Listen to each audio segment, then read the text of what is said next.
Lingid sa kaalaman ng marami na sila Alexa at Elvis Gutierrez ay sa mga magulang pala nila nakatira, kay Annabel at kay Eddie.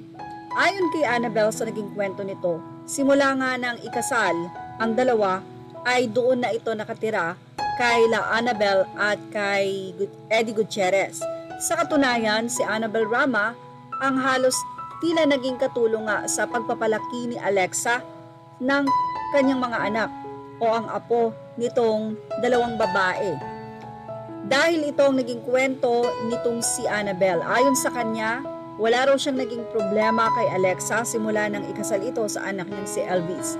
Napakamasunurin at napakabait na manugang at talaga namang napakabuting asawa at ina sa kanyang mga anak. Kaya naman sobrang pagdadalamhati ngayon si Annabel Rama dahil ayon nga sa kanya ay nawalan siya ng isang tunay na anak.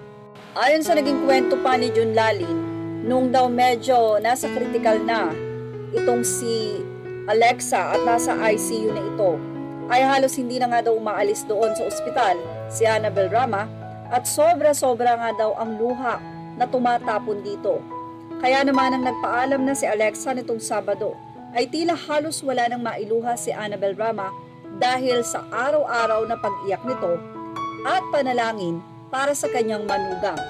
Hindi lang kasi nalulungkot si Annabel sa pagkawala ni Alexa, kundi sa mga iniwan nitong naulila niyang dalawang anak at syempre sa anak ni Annabel at asawa ni Alexa na si Elvis.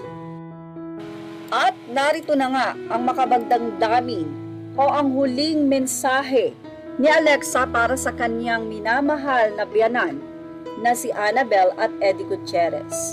Ayon sa mensahe ni Alexa, I love you too. Praise God, I have you and Buba Eddie taking care of the kids while I am undergoing treatment.